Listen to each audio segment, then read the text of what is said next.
Sejam todos bem-vindos a mais um episódio da Uniregistralcast, o podcast da Uniregistral. Eu sou Gabriel Souza, seu host, e hoje temos o prazer de receber o Dr. Leandro Meirelles, registrador daqui do estado de São Paulo, da comarca de Cotia. Dr. Leandro, obrigado por ter aceito o nosso convite, por ter vindo, para aqui, para o nosso estúdio da Uniregistral, e com certeza vai ser um prazer te receber. Obrigado, Gabriel. Eu que agradeço o convite. É uma honra estar aqui, na Uniregistral, que é um espaço que eu não conhecia e estou realmente impressionado aí pelas instalações. Queria agradecer parabenizar e agradecer o reitor, o Dr. Renato Nalini, e o diretor acadêmico, Ivan Jacopetti, aí também pelo excelente trabalho, conteúdo e que tem propiciado aí grandes momentos para a gente que gosta da atividade. Legal, bacana.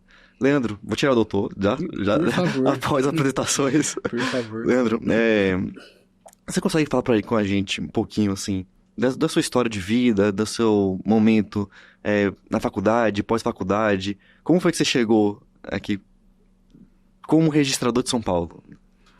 Sim, Gabriel, é uma história, assim, eu posso até puxar um pouco antes, para contar essa história, como que eu cheguei aqui.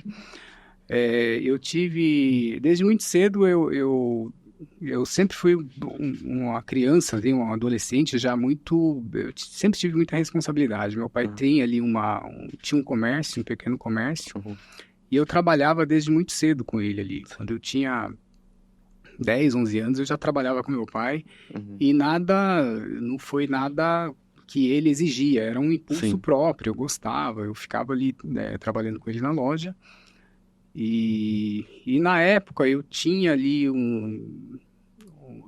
tinha um amigo da família que era juiz, e ele para mim, naquele ambiente, um ambiente simples, meu pai não estudou, uma pessoa simples também, mas teve lá o comércio. E aquele amigo nosso, ele era uma referência para mim, assim, de conquista profissional, que também foi uma pessoa que enfim, não teve uma educação de base, mas conseguiu estudar e virar juiz. Então eu tinha aquela referência e eu queria também ser juiz. Legal. Minha grande vocação, assim, na época, eu tinha aquele sonho de ser juiz. Você já entrou na faculdade pensando nisso, né? Entrei na faculdade pensando em ser juiz. Então, apesar de sempre estudar em colégios, nunca estudei em colégio particular, eu morava aqui numa cidade próxima a Jundiaí ali, que cidade pequena, não tinha muitos recursos, enfim. E aí eu estudava em colégio público, mas tinha esse sonho. Sim. E aí, estudando por conta própria, o que foi uma referência muito grande na minha vida nessa época foi a leitura, assim. Eu acho que a leitura me salvou, assim, da falta de educação de base. Eu compensei muito na leitura. E hoje eu passo isso muito para os meus funcionários, A gente tem até uma bibliotequinha no cartório para estimular essa leitura, porque eu acho que a leitura realmente é o que faz a gente crescer. Você pode não ter... as pessoas hoje dependem muito da escola ou da faculdade, mas o ensino é algo que depende ali de um tete-a-tete ali com os livros, E aí eu tinha essa referência, lia muito, aí eu fui aprovado em Direito na PUC de Campinas, e comecei a estudar Direito. Eu entrei com 17 anos na faculdade, me apaixonei pelo Direito, assim, mas no curso, durante a faculdade mesmo, eu comecei a mudar de visão, aí eu comecei a gostar do direito tributário, comecei a ter aquele sonho, Nossa, tributarista, isso é legal. A execução fiscal aí, agora tão boa, Agora tão boa. Tão poucos processos de trabalhar. E é verdade, eu tenho uma amiga que estudou com a gente, que hoje ela trabalha, é juíza e trabalha em várias de execução fiscal. E a gente, e eu naquele ambiente, falei, bom, vou mudar aqui, eu vou estudar direito tributário, que eu quero ser advogado tributarista e tal. E comecei a focar meus estudos para esse perfil de de profissional, né?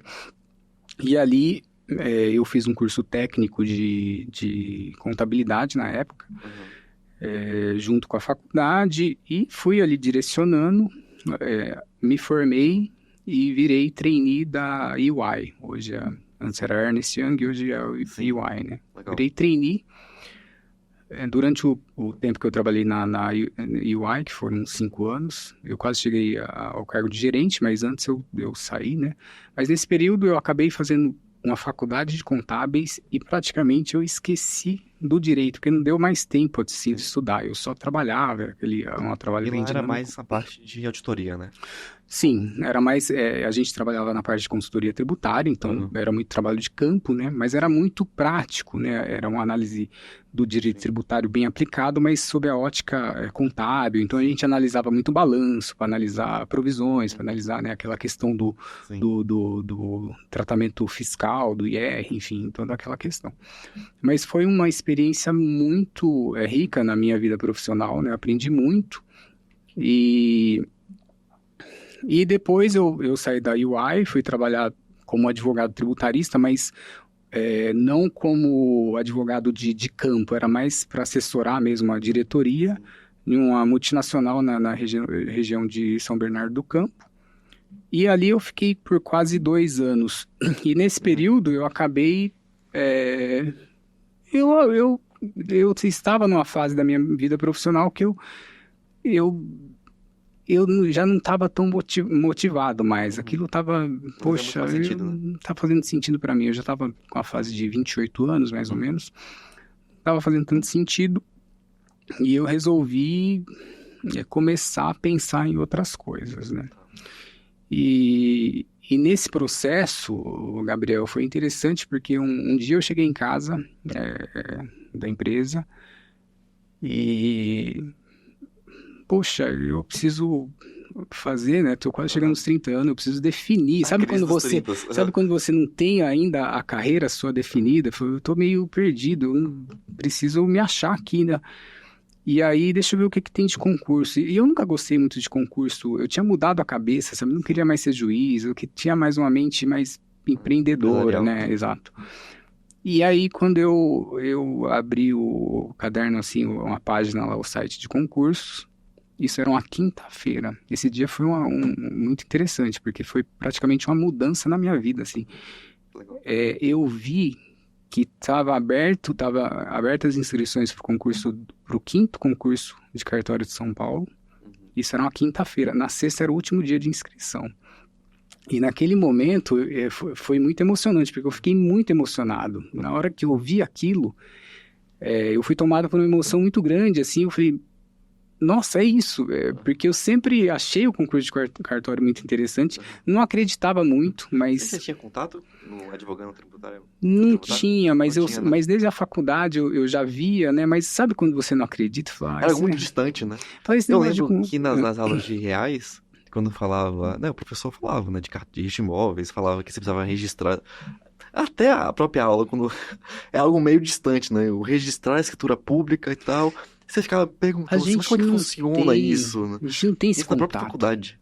A gente não tem esse contato, e mais do que isso, como o cartório tinha aquela visão de que isso aqui sempre foi muito político, acho que isso acho que não funciona, não deve ser sério, né? A gente tinha essa visão, e até hoje, às vezes, tem muitos concursados que eu vejo, pessoas que se interessam, que têm essa visão que é distorcida, não é real. Sim.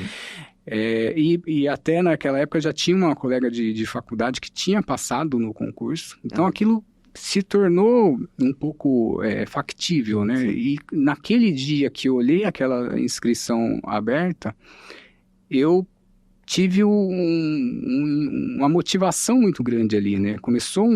Cresceu, parece que se instalou uma sementinha ali, e eu me inscrevi para o 5º concurso,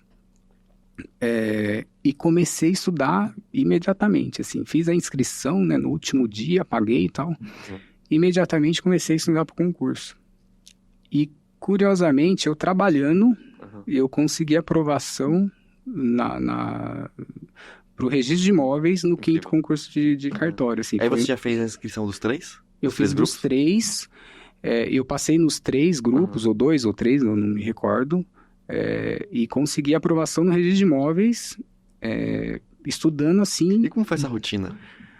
Então, Você estudava 2 da manhã. Eu tive uma rotina assim, eu comecei a entrar de cabeça mesmo, porque era acho que 3, 4 meses ou menos entre a inscrição e a primeira prova, né? Sim. Eu ia para o trabalho, eu morava no Morumbi e ia para São Bernardo. Então eu pegava um ônibus, um fretado, que demorava uma hora e meia, tanto para ir quanto para voltar. Normal de serviço? Comecei a estudar no ônibus, né? Eu não conseguia dormir no ônibus, não tinha... Para mim era difícil. Sim. Comecei a estudar no ônibus, no trabalho também, às vezes eu tinha um tempo, eu estudava. E eu chegava em casa, era 7h30, assim, jantava, tomava um banho e ia estudar. Estudava até 9, né? Foi um período que teve essa... Eu tive esse propósito, né? Sim. Esse gás aí. E consegui ser aprovado contra todas as probabilidades, né? Assim, consegui essa aprovação e isso criou uma motivação muito grande. Nesse concurso, no 5º concurso, eu acabei não escolhendo serventia, porque eu estava trabalhando, estava bem empregado, na verdade. E nesse 5º concurso aconteceu algo interessante, porque tinha uma PEC lá tramitando no Congresso Nacional que queria efetivar os interinos, aquela PEC famosa, né, na época. E o Tribunal de Justiça de São Paulo, de forma até muito, muito interessante, para evitar o perigo de inviabilizar o concurso que já estava finalizado, ele antecipou a escolha em 15 dias. Ele tinha uma previsão para uma data tal e eu estava trabalhando com aquela data, e eu tinha feito como eu trabalhava, eu peguei minhas férias nas 2 semanas que antecediam a escolha. Só que aí o tribunal veio e antecipou em 15 dias. E aquelas 2 semanas que eu ia visitar os cartórios, eu não tive. E por conta disso... Você ficou no escuro? Eu fiquei no escuro. Aí eu tinha conseguido visitar um cartório e eu falei, gente, eu não acho que eu não vou escolher. Seguro, não. Aí eu acabei não escolhendo no 5º. Mas fui na escolha, acompanhei tudo, né?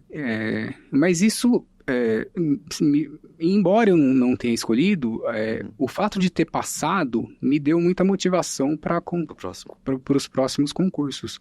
E aí eu acabei me desligando da empresa só para estudar. Tá. E nesse período, a minha esposa continuou trabalhando, me apoiando, família apoiando. E eu tinha o foco, eu acabei não me inscrevendo para o 6º, mas fiz toda a preparação para o 7º concurso, que finalizou o concurso acho que em 2011. Então foi um período ali de bastante estudo, que eu estava focado e tal. Não tinha plano B, eu tinha só o plano A mesmo de passar. Nesse período a minha esposa engravidou. E é curioso, porque se eu não tivesse passado no 7º, eu ia ter um problema enorme, porque eu tava fora do mercado, estava só estudando, e aí minha esposa grávida, né, e a gente naquele processo... Tava com passivo grande já, né? Eu já tava com passivo, ia ter um problema sério ali no âmbito familiar e tal. Mas era uma coisa tão interessante, Gabriel, que... eu tinha tanta convicção de passar, tanta fé, que eu não sequer admitia. Para mim não era uma possibilidade, era uma coisa assim, de Deus, assim, uma coisa incrível. Até meu pai, eu me lembro uma vez meu pai falando, filho, você precisa, pode ser que você não passe, né? Todo mundo tinha aquela preocupação, então você tem que pensar em alguma coisa, em plano B. E eu falava, não, pai, que isso? Imagina, eu vou passar. Eu tinha aquela certeza, eu nem passava pela minha cabeça, uma coisa inexplicável. E foi isso. E aí eu consegui ser aprovado no 7º. Peguei, e aí sim eu escolhi o cartório de Serrana, né? Que foi o cartório onde eu aprendi realmente a trabalhar, porque até então eu nunca tinha entrado dentro de um cartório. Interessante que os hábitos não mudam, né? Quando você passou no 5º, acredito que você aproveitou muito essa sua aptidão pela leitura, né? Então então foi algo que foi uma vantagem ali. Não é uma vantagem, mas foi algo que você aproveitou. Porque não é fácil você ler no ônibus, não é fácil você chegar às 7 cansado do trabalho, 8 da noite e continuar lendo. Mas como foi esse período, essa parte da leitura? Que é a fase objetiva, aquela parte que você tem que decorar, né? Não tem pra onde correr, você tem que decorar ali, tudo tá nas normas. E com aquela fase na prova de marcar. Mas como foi a segunda fase, que era a fase mais prática? Porque como você trabalhava, você não tinha essa parte prática, né? Como foi que você treinou essa parte prática? Sim, o concurso é assim, realmente a questão da leitura, de ter um hábito de leitura desde de muito cedo, assim, né, me ajudou muito. Até porque eu sempre aprendi muito mais lendo do que ouvindo, do que tendo aula. A minha forma de captação de informação e conhecimento é muito mais, assim. Mais lendo, assim. Eu leio, eu aprendo memória visual, né? Sim, eu tenho muito mais essa memória, né, visual do que auditiva. Do que auditiva, exato. E isso me ajudou muito, porque quando chegou a fase de concurso para estudar, né, eu não fiz cursinho, assim, eu foquei naquilo que eu acho que eu sou forte nisso aqui. Sim. Por conta disso, eu sempre fui bem em concursos, assim, prova de testes, né. E a primeira fase, eu entendo que o candidato, ele tem que ter uma memória recente, ele tem que pegar o máximo, ele tem que estudar, mas chegando 2 semanas antes da prova, ele tem que rever ali o máximo de coisa que ele puder, para ele ativar essa memória recente, porque é aquele conjunto de informações ali, aquela multidão de informações que o candidato tem que lembrar. Então, tá na ponta da língua ali. Então eu entendo que tem que trabalhar muito essa questão da memória recente, porque se você estudar, começa a estudar 2 anos, aí daqui a pouco, se você não rever, você esqueceu aquilo que você estudou lá atrás. Inclusive, é um terror desses cursinhos e tal, que você pega, você tem que pegar o edital, tem que zerar o edital.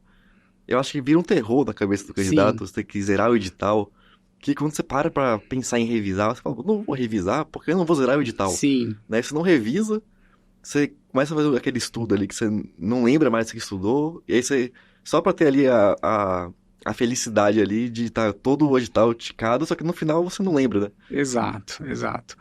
E é por isso que tem que trabalhar muito essa memória recente. Eu acho que hoje, com a quantidade de informações de estudo que tem que ter, né, para um concurso de cartório, e para outros também, eu acho que aí entra em cena o senso de relevância. O candidato, ele tem que ter uma percepção, um senso de relevância para saber o que é importante ali para ele pegar as 2 semanas antes. E esse senso de relevância é muito subjetivo, né? Porque tem coisas... Vai da banca vai também, da banca, vai do que está sendo pedido. E às vezes o próprio examinador, ele pega uma coisa não relevante porque ele quer fugir um pouco um pouco da relevância, porque ele sabe que todo mundo estuda, né? E tem... Porque o mercado do concurso ficou muito rebuscado, Sim. Né? E aí o pessoal faz métrica, faz quase jurimetria do concurso, né? Então, sim, eu acho que assim... questões que mais caíram em todos os tempos dos concursos. Aí faz gráfico, faz... né? Mas eu acho assim, eu acho que o candidato, ele não pode olhar muito pro... Sabe, se o candidato ele fica ouvindo muito, ele começa a ficar assim, gera uma ansiedade muito grande. É ansioso. Eu acho que tem que fazer ali no estudo do dia a dia, tem que ser uma leitura atenta, não uma leitura dinâmica, mas uma leitura bem atenta ali, né? Eu sempre gostei muito de estudar o direito civil, mais do que o direito registral, que eu acho que é a base de tudo, né? E eu vejo muito candidato estudando muito direito registral e esquecendo do direito civil, que para mim é fundamental. Então, eu gosto muito de estudar o direito civil. Então, a primeira fase é isso. A segunda fase é mais uma questão de... Eu acho que é um estudo mais calmo ali, tem que também ter esse senso de relevância, pode levar doutrina, os códigos, na verdade, pode levar os códigos, então tem mais condições de se organizar. E a questão prática, eu estudei por livros mesmo de prática, né? Tem alguns livros que tem a forma de registros, né? Aqueles extratos, os modelos, eu estudei por isso, mas tem cursinhos também que auxilia nesse sentido. Já a fase oral, como é oral, aí sim eu gostava mais de ver vídeo. Olha só que interessante. Aí eu fugia mais da leitura e buscava mais ver vídeo para ver a questão da fala ali, né? E é bom fazer algum treinamento, eu acho que é importante ter um treinamento, né, para evitar essa ansiedade, né, mas o controle emocional é fundamental, né, nessa fase oral, assim, né. Eu imagino nervosismo. E aí eu fui aprovado, né, no concurso, assumi o registro de imóveis de Serrana, foi onde eu aprendi a trabalhar, e aprendi mesmo porque não tinha substituto, eu tive... E como foi essa chegada em Serrana? Então, assumindo ali a serventia, procurando ali os colaboradores, montando ali... Como foi essa a questão de colaboradores foi tranquila, porque era uma serventia recém-instalada. Eu peguei ela com 2 anos de que ela já estava instalada. E então eu tinha... os funcionários eram todos muito jovens ali e que eles não tinham muita experiência, né? Entendi. E eu acabei assumindo, e a interina que estava, ela que era a esposa do Fred, a Flávia. Ah, sim. E o Fred tinha acabado de pegar o primeiro RI, que era um cartório extremamente complicado, assim, pela situação na época. Então a Flávia acabou, obviamente, indo ajudar o Fred ali, né? E ela não ia ficar mesmo, né? Então eu acabei tendo que eu não tinha substituto, mas isso foi muito bom, porque eu acabei tendo que aprender a trabalhar ali, porque é muito diferente a teoria da prática, né? E eu chegava ali, aquele monte de processo, as pessoas querendo falar, e a gente teve que... Mas o que me ajudou muito na época foi porque os colegas ali da região de Ribeirão Preto foram muito acolhedores, assim, muito solícitos em ajudar. Então a gente fazia as reuniões técnicas ali em Ribeirão Preto, que era ótimo, assim. Tinha lá o Sebastião de Pitangueiras, tinha o Nelson do TDPJ de Ribeirão Preto, que apesar de ele ser do TDPJ, ele tinha muita experiência ali de registro de imóveis, que ele já tinha... Em Serrana era RI, TDPJ? RI, TDPJ. E aí tinha o Nelson de Porto Ferreira, que ia também nas reuniões técnicas, e a gente aprendia, eu ia bater na porta deles, assim, né? Fui muito apoiado também pela Mari do segundo, porque Serrana tinha sido destacada do segundo RI, e assim eu ia lá, e ela foi muito generosa, muito acolhedora, e um exemplo de registradora, assim, para mim. Ela é incrível, né? Exemplo de gestão, assim, hoje eu tento fazer aqui em Cotia, em preto e branco, o que ela faz lá, né? Digital, a cores, 4K, tal. Mas realmente, então foi eu aprendi muito assim com os colegas, né? Mesmo estudando muito, revisitando a matéria. Por que isso é aqui? E tinha até uma visão muito crítica. Mas isso aqui é assim por quê? Deixa eu ver a legislação. Eu estudava ali. Não precisa ser assim, pode ser diferente. Porque, é assim porque todo mundo faz assim. Eu ia muito tendo essa visão mais prática. E foi fundamental para eu aprender a trabalhar, né? E essa experiência foi fundamental para assumir um cartório do porte de Cotia, que é um cartório bem maior, né? Mas durante o período que eu trabalhei em Serrana, eu morei em Ribeirão Preto, minhas filhas nasceram. Tem um episódio muito interessante nesse processo, porque a minha esposa estava grávida no período de concurso, eu assumi. Em novembro, a minha filha... alívio, quando assumiu. Eu assumi em novembro, a minha filha nasceu em dezembro. E ela nasceu no dia da minha primeira correição, que eu tinha marcado a primeira correição. Então, se você imagina, né? Eu tinha marcado a correição para o dia 14 de dezembro de 2011 e tinha avisado a corregedora, né? Que minha esposa estava grávida, que poderia nascer e tal, mas que provavelmente não, porque estava mais previsto ali para o final do mês. E... no dia 13 de dezembro, de véspera, eu estava em Ribeirão Preto, minha esposa em São Paulo. Eu estava lá, né, com aquela tensão, ansiedade da correição. A primeira correição, eu já tinha visto a ata de correição várias vezes, né, aquela preocupação, não sabia como que era o perfil da corregedora. E era 11 horas da noite, a minha esposa me liga e fala: Leandro, vamos pela bolsa, eu tô indo pro hospital. Vem agora, que vai nascer nossa filha. E ali, eu saí, arrumei as coisas, saí de Ribeirão Preto, viajei à madrugada, cheguei aqui em São Paulo, era 3 e pouco da manhã, e cheguei bem na hora que minha filha estava nascendo, assim, foi no último momento, né? Cadê o pai dessa criança? Consegui chegar ali, e foi tanta tensão que depois que nasceu ali, eu até... sabe, quase que desmaiei, assim, de aquela tensão, já o cartório, né, aquela coisa. Nossa, nossa, muito estresse. 2 grandes estresses, né? Não, estresse, e eu fiquei, foi bem exaustivo, assim, né, mentalmente. E aí de manhã eu liguei para corregedora, expliquei para ela, aí a gente marcou a correção alguns dias depois, enfim, deu tudo certo, acabou que a gente fez a correção. Tudo certo a correção? Tudo certo, assim, não teve problemas. E aí eu criei depois nasceu minha outra filha em Ribeirão Preto, eu criei minhas filhas em Ribeirão e continuei estudando, mas com filhas pequenas era muito mais difícil, né? Mas então nos concursos seguintes, no 8º, 9º, assim, eu acabei não tendo desempenho muito bom. Eu até me inscrevia, mas não conseguia performar bem. É que você estava já em outro momento ali, né? Estava trabalhando e o cartório trazia, né? E não era um trabalho passivo, só operacional, né? Tinha essa parte da gestão também, que você tinha que ativamente. Como foi essa parte da gestão para você? Então, você falou da parte técnica, você trocou ali ideia com os colegas, foi aprofundar nos livros ali, algum aqui e colar, mas a parte da gestão, assim, a parte administrativa da serventia. Então, a parte administrativa, eu até que não foi um desafio tão grande naquele cartório, porque era um cartório pequeno, e eu sempre trabalhei, como eu tive a experiência prática ali na UI, eu aprendi a trabalhar muito bem com planilhas. Isso é legal. Você já tinha essa visão já de organização. Sim, e eu acho que planilha é fundamental para qualquer gestor. Saber lidar bem com Excel é assim, fundamental. Então, eu fazia essa gestão de forma muito tranquila, que eu tinha todo o mapeamento, tudo Excel, o livro caixa, eu já ia montando os protocolos, eu tinha tudo assim, diariamente, muito organizado. E nessa parte de gestão, principalmente de números, eu sempre fui muito rigoroso, assim, muito organizado. E tinha também a noção de contábeis, eu tinha me formado em ciências contábeis também. Então, acabou que isso não foi um problema muito grande.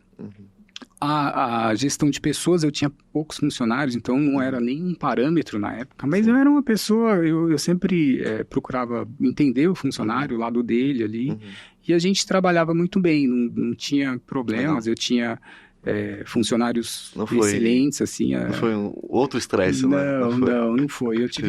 Foi um período, eu tive, os funcionários, as funcionárias, tinha 3, 4...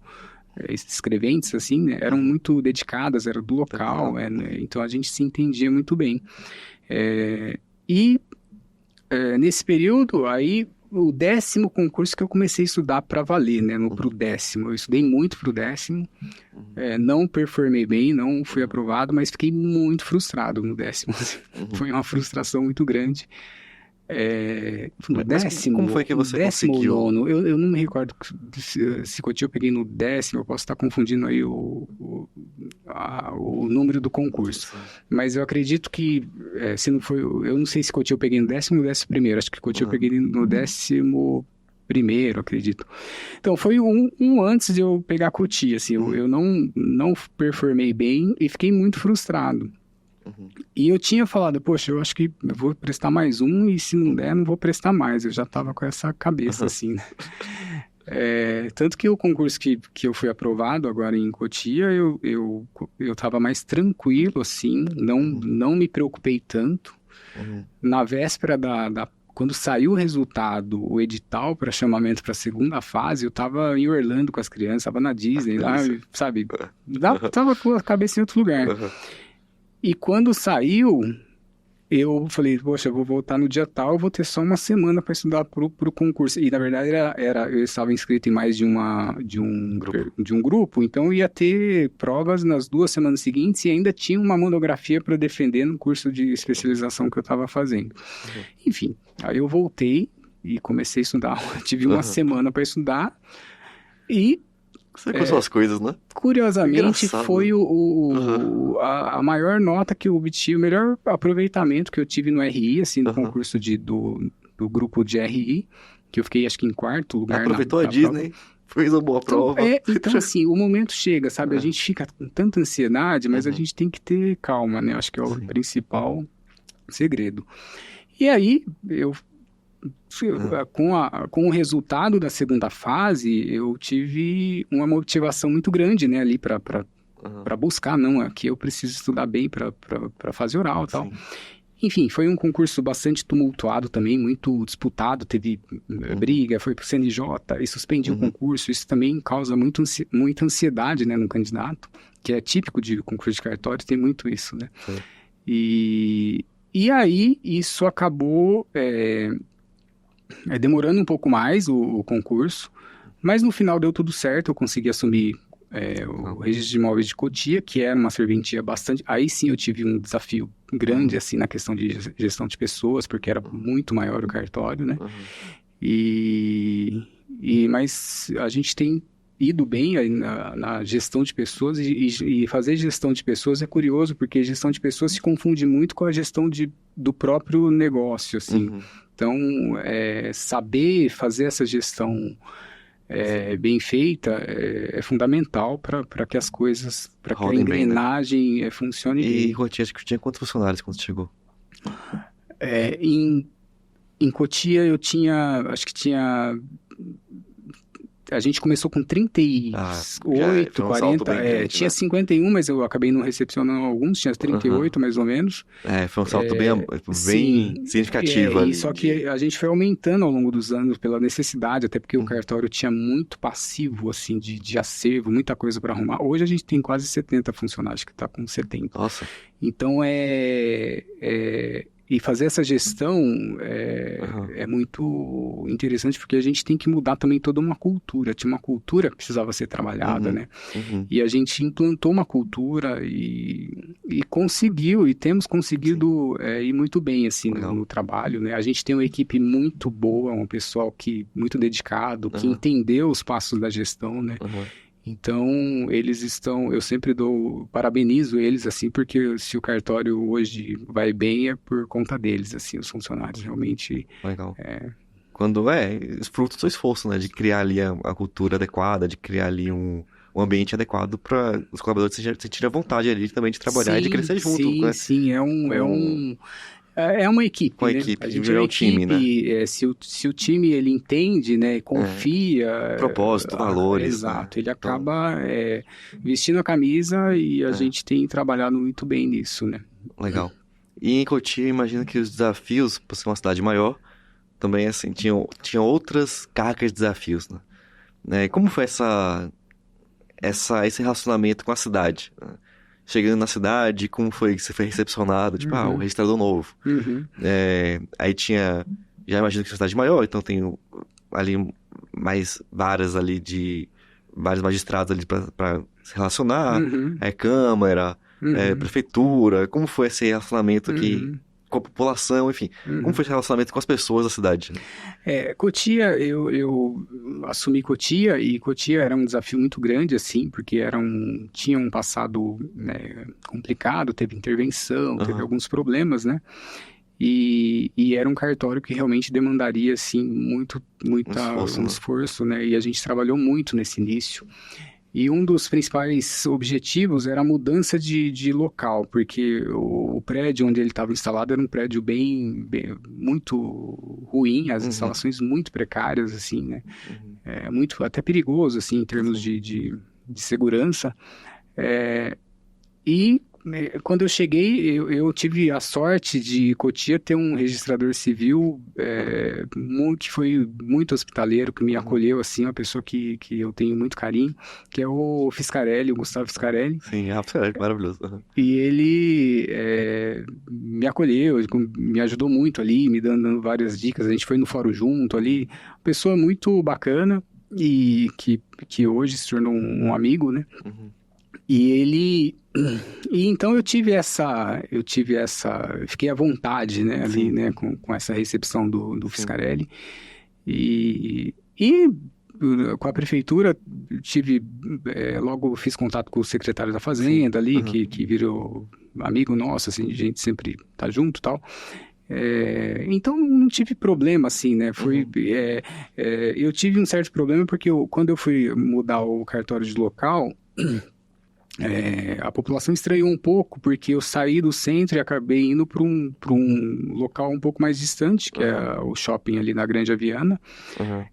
Mas não foi porque eu queria ir, porque realmente eu não encontrei um prédio adequado. Procurei lá no centro e não tinha, né? A gente precisava de algumas de alguns requisitos, básicos, né? Você precisava ter uma infraestrutura, você tem a questão de peso para você colocar acervo, então o prédio às vezes não é preparado para isso, tal.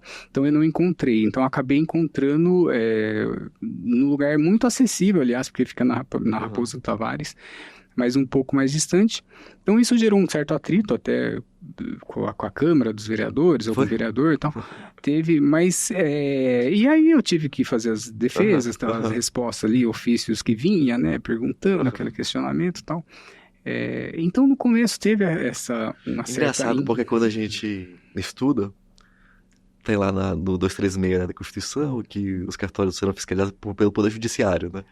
Isso aí fica no mundo das ideias, Poder Judiciário, correição, CNJ. Só que a gente esquece que existe todo um contexto social ali, né, por volta, né? E aí, se a população tá indignada, ela vai procurar os políticos, né, que eles votam. Tipo, mesmo que não tenha ali uma relação direta, cria ali um tema, né? Cria ali um reboliço, assim, na sociedade ali no meio. Sim. Que acaba virando, assim, uns holofotes que... Quando você para pra pensar juridicamente, não faz muito sentido, mas politicamente faz, né? Sim. Engraçado, porque acende esse alerta também do relacionamento, né? Tem um bom relacionamento não só com o Poder Judiciário, que é o órgão fiscalizador, mas com todos os órgãos ali que fazem parte da... Não, isso é fundamental, e a gente sempre teve esse compromisso de respeitar todos, né, entender e também, e nesse processo, eu sempre tive muito cuidado de falar, eu estou aqui para demonstrar, eu estou convicto de que isso é o melhor para a cidade, sabe, vamos demonstrar isso. E passou essa fase, depois que a gente instalou no shopping, hoje... Todo mundo gosta, assim, ninguém, sabe? Porque antes não tinha estacionamento, agora tem estacionamento, tem conforto, tem... o serviço melhorou muito, assim, o serviço remoto também, a gente colocou várias melhorias, então... Ninguém precisa ir no cartório pedir certidão, pode pedir pelo WhatsApp, a gente consegue fornecer e na hora, assim, coisa de 10, 20 minutos a pessoa tem a certidão na mão. Pagamentos, então a gente facilitou muito, assim, então realmente ninguém mais reclama, pelo contrário, as pessoas viram que foi realmente uma evolução. Então essas coisas passam, mas e a gente mantém assim o bom relacionamento. Agora teve mudança de gestão, né? Então com certeza a gente tem que procurar ali e também continuar um bom relacionamento com os gestores ali, né? Mas esse episódio é interessante mesmo, engraçado, assim. Na época eu imagino que foi meio estressante você assumindo e tendo que lidar com tudo isso, mas quando passa assim, tem quanto tempo? 4, 5 anos? 4 para 5 anos. Acho que vai ficar de assim, não é de lição, mas fica de um episódio interessante pra ver, não, uma coisa que é administrativa, que você acha que seria ali uma bobagem ali, né? Tudo bem que gere ali um desconforto um pouquinho, porque vai andar um pouquinho maior, mas no contexto geral é um detalhe ali, né? Sim. Como gera, né? Gera uma comoção, mas às vezes é uma narrativa às vezes até uma narrativa política. Enviesada, né? Enviesada, porque você tem interesses também de corretores, de proprietários. Tem um pouco disso, mas enfim, isso é tudo que a gente consegue resolver. E o certo é que isso aconteceu, mas isso era o mínimo. Tinha muitos outros problemas. Assim. Eu assumi e em um mês começou a pandemia. Isso, assim, é uma situação extremamente complicada, porque eu não tinha estrutura, precisava contratar funcionários para poder atender a demanda e não tinha lugar, o prédio não comportava, precisava esperar a mudança, sabe? Então a gente teve que... Mas a gente foi muito rápido, trabalhou bastante com a reforma e certo é que eu assumi em fevereiro e em novembro a gente já estava no novo local, assim, trabalhando e foi uma mudança, assim, porque aí eu peguei uma laje, não queria, sabe, estrutura de vertical, assim, verticalizada, eu queria uma laje para todo mundo junto, e a gente conseguiu fazer isso. Então, a gente tem uma laje no shopping que todo mundo trabalha, eu consigo ver todo mundo, assim. A gestão ficou muito mais orgânica, muito mais fácil, né? Legal, bacana. E a gente estava conversando antes aqui nos bastidores sobre alguns aspectos de prerrogativas, né? Então, quando você... Também, mesma coisa, né? Quando a gente vai estudar ali a 8935, a gente vê ali, agora eu não lembro qual artigo 27, acho que é 27, 28, né? né, os direitos dos registradores. Né? 3 direitos, né? Aí você vai lá pro 29, 30, os deveres. Os deveres. 46 deveres. Né? E aí aquilo passa, porque precisa decorar o concurso e tal. Mas como é na prática, né, a prerrogativa? A gente tem ali o direito à percepção de emolumentos, a gente tem o direito da escolha, né, ali caso exista ali uma divisão, né, uma divisão, né, da serventia. Agora eu esqueci o nome. Mudança de circunscrição, abertura de circunscrição nova. Aí tem a independência funcional, né? Tem mais o quê? E direito de associar. Isso na Constituição, nem precisa matar no 835. Nem vale como direito do 835. E aí, mas e como é isso na prática, né? Como foi sua experiência na prática ali? Principalmente ali na questão dos emolumentos, principalmente na questão de magistrados, então não necessariamente magistrados, mas outros órgãos que tentem ali ferir um pouco o direito de percepção dos emolumentos com gratuidades indevidas. Então, a gente tem muito no direito registral, que são as isenções heterônomas, né? Isenções de outros órgãos que não tem nada a ver com a taxa da fiscalização do Poder Judiciário. Então, como foi essa experiência lá? Ali em Cotia a gente teve muito... Eu sempre tive um bom relacionamento com os corregedores e em Cotia não é diferente. A gente recebe, às vezes, muitas isenções de decisões...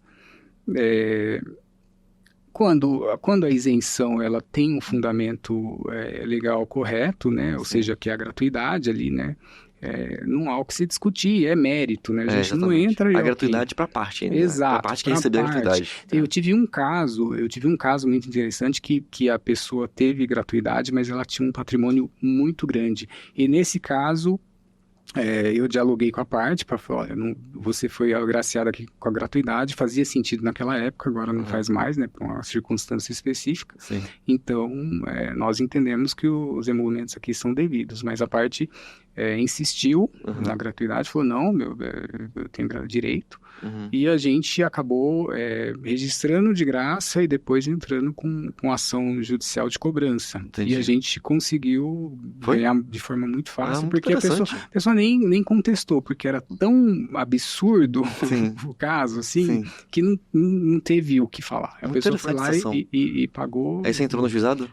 Não, a justiça comum mesmo, ação de cobrança, explicamos, colocamos a tese, né? A ação foi muito rápida, muito interessante. No CPC, no artigo 98, tem uma ação própria para isso, né? De questionar a gratuidade. Sim, não, e é uma ação que tem uma mecânica difícil, porque ninguém sabe se é na justiça comum ou se é na corregedoria. Então, é algo meio nebuloso. É complexo. A gente teve que estudar bastante, mas o Alan, que me assessora com essas questões, ele montou uma tese e foi para a justiça comum e deu muito certo, assim, né? É um caso interessante.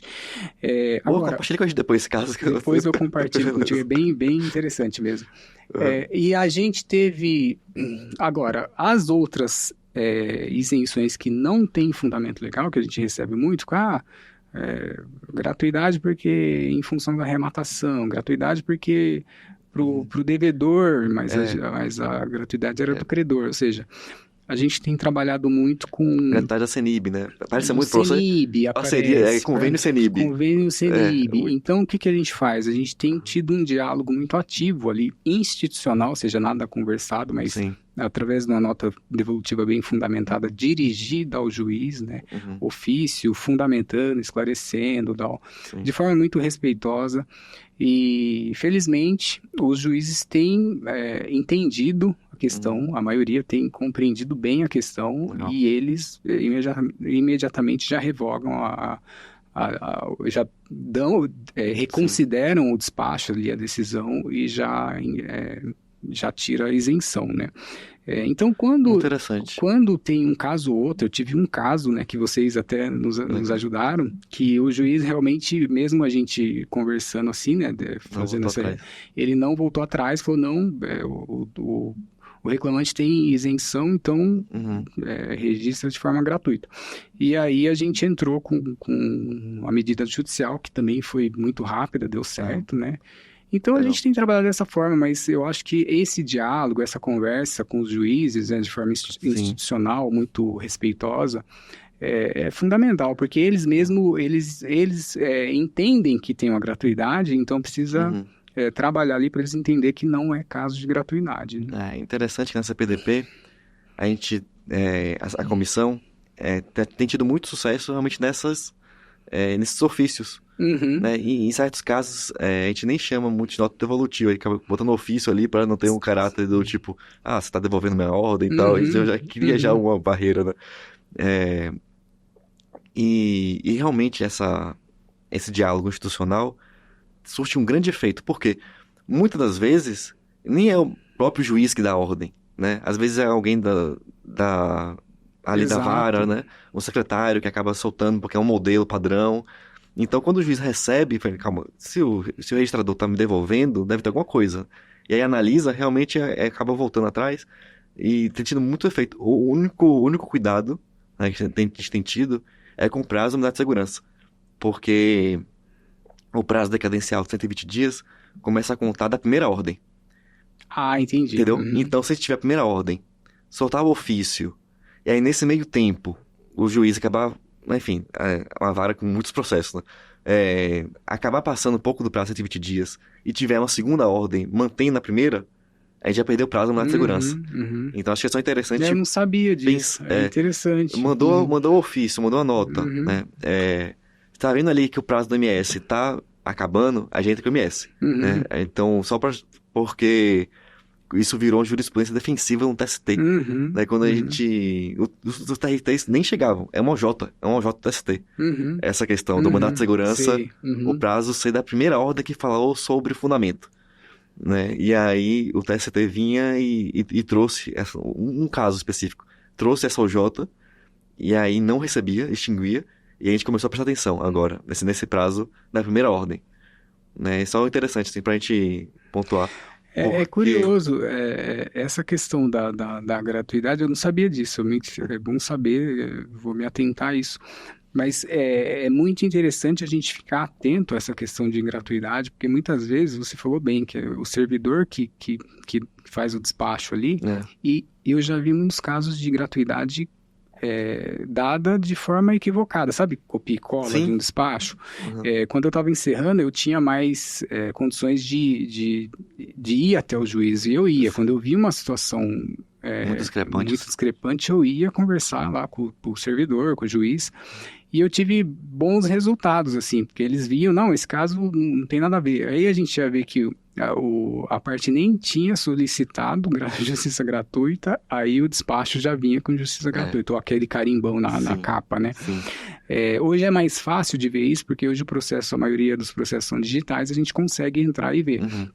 Naquela época tinha muitos processos físicos, então eu ia no fórum, conversava tal, e realmente eles arrumavam lá. Então eu consegui derrubar muita coisa assim com gratuidades completamente equivocadas, né? Então isso é interessante ficar atento também. E ainda tem outro fator, que é a gratuidade para o registro precisa ser específica. Né? Aí de vez em quando aparecem umas gratuidades genéricas, que aí tenta entrar no registro e não tem aquela... A parte do artigo 98 também fala, né? Que precisa ser específico expressamente ali, sempre que para o registro. Essa é uma questão que a jurisprudência também administrativa, às vezes ela vai para um lado ou para o outro. Hoje, o que prevalece, né, recentemente, é que realmente precisa ali de uma decisão expressa, né? E que é muito interessante, porque se a gente olhar a lógica, né, do registro, não faz nenhum sentido a gratuidade para o extrajudicial. Isso, na minha visão, tinha que ser alguma coisa muito excepcional. Porque a pessoa paga IPTU, ela não tem isenção de IPTU.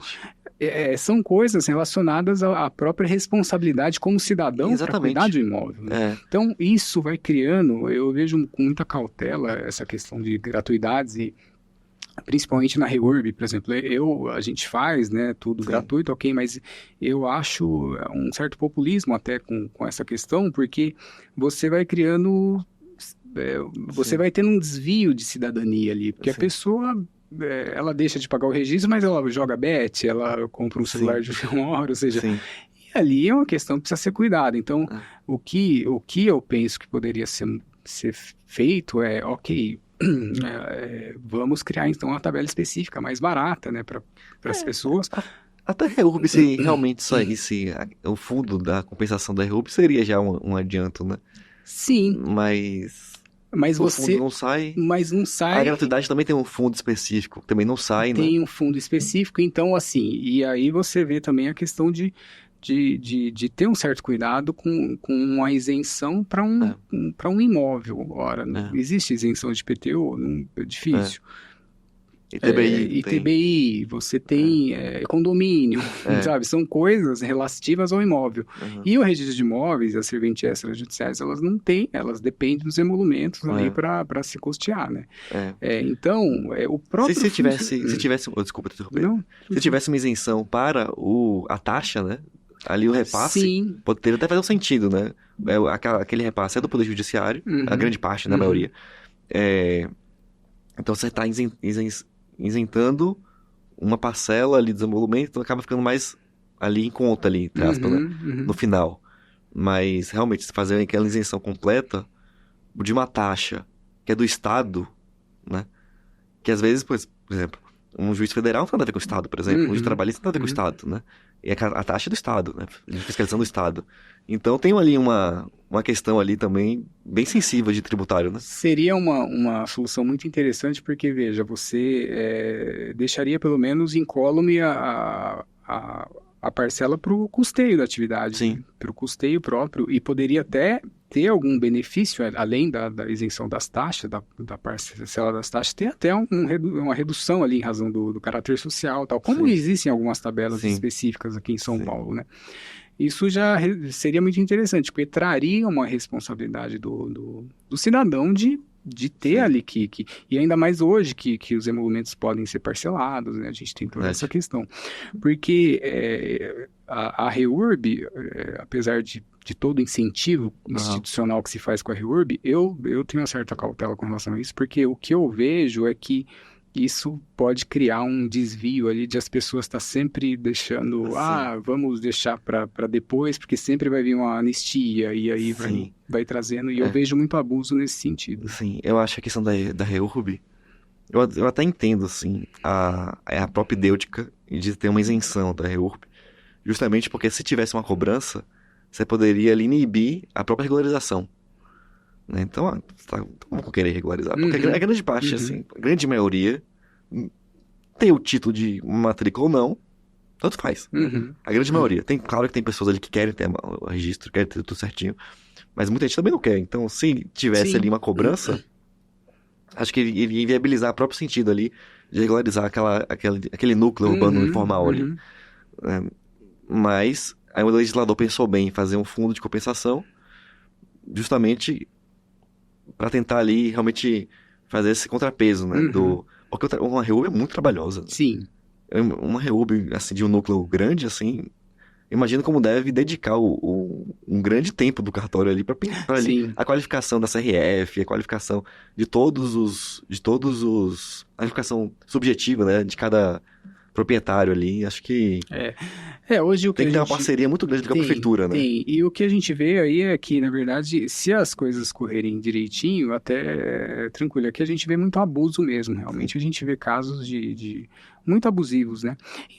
E é uma questão tão complexa que você veja, às vezes eu converso lá com a equipe da prefeitura, que faz, né? Que eles montaram um departamento, e esses dias a gente estava conversando e é interessante que eles vão atrás das pessoas que estão possuindo o imóvel, né, para buscar o nome, para fazer a titulação, e muitos não querem, eles não dão o nome. E aí eles vão entender os motivos, às vezes porque não quer ter nada no nome, porque tem muita dívida, às vezes porque é foragido da justiça, não pode se expor, né, porque senão a justiça vai... Então, assim, tem muitos casos, assim, que a gente vai olhar a complexidade, é muito interessante. Então, tem muitas situações que não se regularizam por conta de problemas, assim, sociais. Sociais enfim, mesmo. Né? Exato. Aí tem gente que acha que a prefeitura vai aumentar o IPTU. IPTU, né? isso daí todo mundo, assim, Todo acha mundo. que... E eu já tive casos, né, em Serrana, que já se cobrava IPTU. Então já tinha cadastro de lotes, mas no registro de imóveis era irregular. Mas mesmo assim a pessoa não queria, porque ela achava que ia ter mais imposto, enfim. Então, assim, é complexo, é um tema bastante complexo. Na verdade, a gente teria que mudar essa cultura e ter um prêmio para quem mantém regularizados. Talvez a pessoa que mantém o título registrado tem um desconto no IPTU. Nossa, essa ideia é boa. Porque aí você cria uma responsabilidade na pessoa. Porque se você não tiver isso, você vai sempre atacando a consequência. A causa está lá, isso não vai mudar nunca. Né? É verdade. E também acho que a gente criou uma cultura de impunidade muito grande na questão do próprio urbanismo clandestino, né? Sim. Então a gente tem a questão ali dos loteamentos clandestinos, loteamentos irregulares. Não tem uma efetividade, assim. É vantagem ali pro loteador irregular, o loteador clandestino, continuar ali pegando uma grande gleba, loteando regularmente. Aí o cara foge para outro estado, né? E aí o pessoal compra porque tá um lote barato. E acaba virando ali um urbanismo meio desenfreado ali. A gente tem Não tem infraestrutura urbana adequada. E aí a prefeitura tem que dar conta daquele núcleo. E aí o registro de imóveis fica ali sem saber o que fazer, porque não chega nada no RI para poder regularizar. Aí é prédio subindo. Aí você, Deus, o que está acontecendo aqui, né? É por isso que eu até comentei, né, que a minha preocupação com o incentivo institucional da REURB, eu vejo lá no nosso município, porque ali tem uma reserva florestal muito grande, né, que é um dos pulmões ali de São Paulo. E ali tem muita irregularidade, assim, sabe? E acontecendo agora, né? A gente está aqui conversando e as coisas estão lá acontecendo. E a prefeitura... já teve casos da prefeitura até ter um problema ali junto com o próprio servidor, né? Ter alguma participação nisso. Então, e o que eu vejo agora, eu tenho visto isso, é que tem gente fazendo parcelamento hoje regular pensando na REURB. E a prefeitura dando CRF, ou seja, começou aqui, tem ação civil pública, a gente faz... Então, assim, existe um problema aí que eu vejo que isso pode dar ruim. É interessante, realmente, essa possibilidade. Né? Não, tá acontecendo isso, eu recentemente... Apesar da 13465 prever um lapso temporal, né, acho que de 2017 para trás, mas nada impede de uma lei municipal a estender, né? Eu tenho esse entendimento de que antes de 2017 é possível, depois não, mas isso não é tão claro, assim, na lei. Claro? Na legislação, se você for ver, ele dá margem a outras interpretações. Interessante. Mas eu entendo que como é uma lei de anistia, ela não pode, né... mas eu já vi casos, eu tive casos que eu tive até que oficial do Ministério Público, em que o loteamento tinha 6 lotes em construção, 6 casas em construção, nenhuma casa a mais, e a pessoa estava parcelou, apresentou o projeto, titulando escritório de advocacia, servidor público, sabe? Titulando lotes. REURB-S ainda, né? REURB-S, e a gente, e falando lá que era a situação consolidada desde 2017, mas ainda em 2017 não tinha nada, você olha, né? Hoje então, essa questão por exemplo, de você falar, não, o que a prefeitura disser ali está dito e é presunção de legitimidade, você não discute, isso eu acho que isso é relativo. Fica essa fé pública, né? Isso é relativo, porque se você tem como provar que não é assim, e hoje você entra no Google e você tem as imagens históricas, você prova que não é assim, então isso não é verdade, a prefeitura. Então, aquele documento não merece fé. Então, diante de uma evidência, uma negativa. A gente tem negado. E aí eles têm feito o quê? Eles têm entrado com não tem dúvida ou não? Não, eles... Porque assim... É incontestável. É tão óbvio que não tem o que falar, né? Então, por isso que é complicado. Então, a gente precisa incentivar, sim, a regularização urbanística adequada, aquela que está conforme o direito, né? Mas nós temos que tomar muito cuidado com o abuso do direito, né? Verdade. E traz o papel social do registrador, né? Justamente fazer esse controle da malha, né? Exato. Incrível. Leandro, ó, nosso papo voou 1 hora de live. Que bom, que legal. Vamos caminhar aqui pro encerramento. Sim. E aí a gente vou fazer 3 perguntas, mas eu tenho 3 indicações. Talvez você não precisa ter pressa para responder, pode explicar se você quiser devagar um pouquinho. Vai ser um prazer, na verdade, ouvir. A primeira indicação de um livro, pode ser de ficção, não ficção, um livro que marcou sua vida. Já fiquei muito empolgado que você falou da sua história, ali de leituras. Um filme também, ali que você acha que marcou sua vida, teve um ensinamento e tal. E uma viagem. Então... Começando pelos livros, né?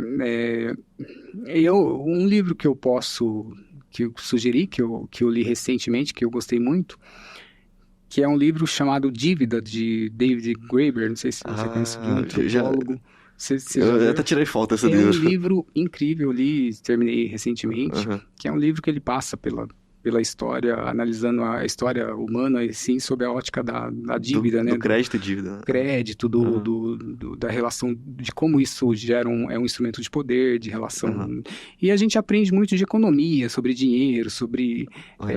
e o autor é interessante que ele tem um viés anarquista. Eu discordo de várias posições dele, mas o livro não dá para ignorar pela densidade, profundidade de dados, de informação. Legal. Então é muito interessante esse livro, eu gostei bastante, é uma dica. Eu gosto também muito dos livros de Machado de Assis, que é para mim uma referência assim de livros. E um livro que eu também gostei muito é o Revolução dos Bichos, de Orwell, que é um livro simples, fácil de leitura, mas que ele é muito atual e reflete muitos sistemas políticos. Gosto muito também. Que a gente olha, né? Aquela tese de que todo mundo é igual, mas alguns são mais iguais que outros, você consegue ver ver claramente, em toda a história, assim, recente, hoje, né? Então é bastante interessante esse livro. George Orwell foi muito feliz, ele fez uma alegoria ali da União Soviética, ali no finalzinho da União Soviética. Né? Sim. E aí... E os personagens são muito claros ali, né? O cavalo que está trabalhando, né? Aí o porco que começa ali, Napoleão, né? Começa ali no... Começa a criar, começa a entrar na casa, né? E aí, não, vou ficar aqui na casa, mas vocês ficam aí no campo. Aí começa a andar de bípede. Exato. É incrível. É incrível. E é rapidinho, né? É um livro pequeno, simples, mas que é muito interessante, assim, pra gente ver como que funciona as ditaduras, né? O mundo, né? Político. Legal. A outra o filme? O filme, eu gosto muito de filme, né, de cenografia, mas eu poderia citar vários, mas o que me vem à mente é um filme que eu gosto muito, que ele é antigo, bem antigo, de Capra, que é A Felicidade Não Se Compra. É um filme... Não assisti ainda. É um filme incrível para ver em família, assim, que ele traz um significado muito bom, assim, para a família, para a gente saber que às vezes a felicidade está aqui com a gente está sempre buscando em outro lugar, né? É um filme que traz essa mensagem. Interessante. E viagem, eu não costumo viajar muito para fora, até por conta... Até hoje nunca tive muito tempo, né? Então eu acabo fazendo viagens mais práticas e eu gosto muito de viajar pelo país. Gosto muito do Nordeste, de praia, né? Mas uma viagem que me marcou muito, que eu poderia indicar, é Bonito. Que é um destino, assim, é uma cidade que tem... o turismo é muito bem... planejado, né? A cidade é estruturada e tem passeios incríveis, assim, para fazer, flutuação, passeios naturais, assim. É um lugar muito bonito e vale a pena conhecer. Eu conheço ele de foto, as fotos são incríveis ali, né? De bonito, realmente. Mato Grosso do Sul, né? Mato Grosso do Sul. É um passeio, fácil, porque tem um aeroporto do lado da cidade, assim. Então, tem voos diretos, então é um destino bem interessante. Legal. Obrigado, Leandro, pelas indicações. Obrigado por compartilhar a sua história. Assim, adorei a nossa conversa, nosso bate-papo. Gostei muito de ter te conhecido mais. E agradeço a todos que ficaram conosco até aqui. Não esqueça de dar um like, fazer um comentário, compartilhar. Enfim, e vejo vocês no próximo episódio. Eu que agradeço, Gabriel, pela conversa. Realmente foi muito boa. Fiquei muito feliz, muito honrado de estar aqui, te conhecer melhor também. E que bom que deu certo. Legal, obrigado. Tá bom?